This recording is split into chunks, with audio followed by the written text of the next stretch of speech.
should you stay together, stay for the family, but the sacrifice of you staying together was your peace and you being unhappy? Because for me personally, I wouldn't stay for the family because I know my kids are gonna see me miserable, crying all the time for the sake of just staying together for the family. Like, I don't want to teach my kids that it's okay to stay with somebody that's consistently hurting you, breaking you, like right in front of the kids. It's not okay to stay like that. I know so many women that are going through this right now, that their partners are like cheating on them, like right in front of their face, have no remorse about it. And then you continue to stay with that person that's hurting you, that's like has no remorse. And you're trying to glue the pieces back together, but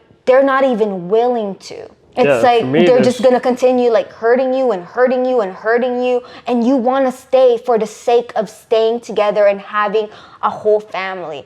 But you're breaking inside. So I come from that. Yeah. I come from that literal like household. Like my parents got a divorce. They got a divorce probably like 10 years after they should have. I like growing up, I never saw any like affection.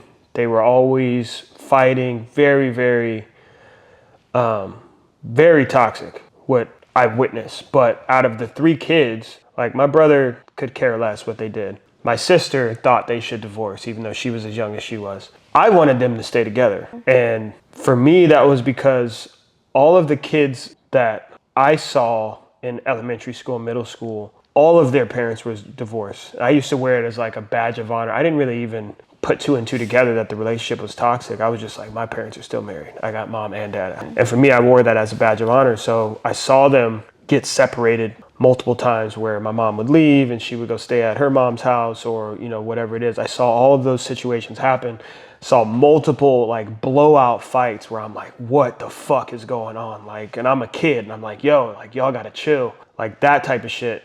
And you still wanted them to stay together, seeing them like I wanted them to fight to fix it. That's what I felt should have happened because that's how I thought a marriage was supposed to be. I thought you were making that agreement to do that and to make somebody has to make some changes. But I remember there was never any feeling like they were on the same team. It was always like a mom versus dad type of thing. And when they told me they were getting a divorce, I remember I was mad, but I was like, all right, well, you know, it is what it is at that time. I didn't really get mad about it until my dad told me why they got divorced. And when he told me why they got divorced, that's what made me mad because I was lied to. I felt like when you are breaking that news to the kid and you're trying to, I guess, I don't know, cater to their feelings because we were young at the time. When you do that, but then I find out later that it was something different, all of a sudden it turns my mom into a liar. And that really ruined like me and my mom's relationship for a very, very long time. Because obviously, you know, like I said before, I was living with my dad. My dad was very mad and sour about what happened. So there was a lot of bad mouthing like my mom, right? And it's my dad, so I'm not like, you know, don't talk about my mom. It's like, you know, you guys' beef is whatever you guys' beef is. But I remember it was one night in particular, we were driving back from, I think it was like my grandma's or something. And they got into it. And the whole ride home, he was telling me, I remember he asked me, you know, why did she tell you that we got divorced? And I was like, it was something about, funny enough, like the house wasn't clean and she couldn't clean the house in the way she wanted, and she couldn't, like, it wasn't, I guess, like the lifestyle that she wanted, and things just weren't working in that way. And so then he laughed and then he told me why they got divorced. And, you know, there was some, what do you call it, infidelity going on. Mm-hmm. But they were both at fault. Like, it was a welcomed experience and then it turned into something totally different. Mm-hmm. And my mom kind of, you know, went her own way with it. But when I found that out, the only thing I was hearing was she fucking lied to me. Yeah. About why this happened. How old are you? I was probably 12, maybe 13.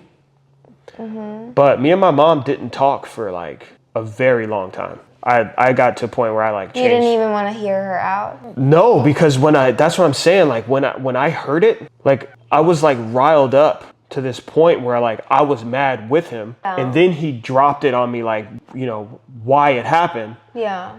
And then I was like, oh, fuck that. Like, hell no. Like, and I was saying like that's wrong and all this stuff. And then I remember I wrote her this text, and I was like, you lied to me. And at that point, like, I changed her name in my phone from Mom to Darlene. It was just like, made all these things, but it really, really damaged our relationship for a very long time. Yeah. All the way up to the point like where we didn't talk for a long time, and then we finally talked, and shit just never was the same. I was very, very, very close with my mom growing up. Mm-hmm. We used to go to the beach together all the time. We used to, you know, just go on drives and listen to music. We used to just chill a lot where it was just me and my mom. Yeah. And for a long time, like, I was more close to my mom than my dad until that point. Once that happened, it was like this huge split.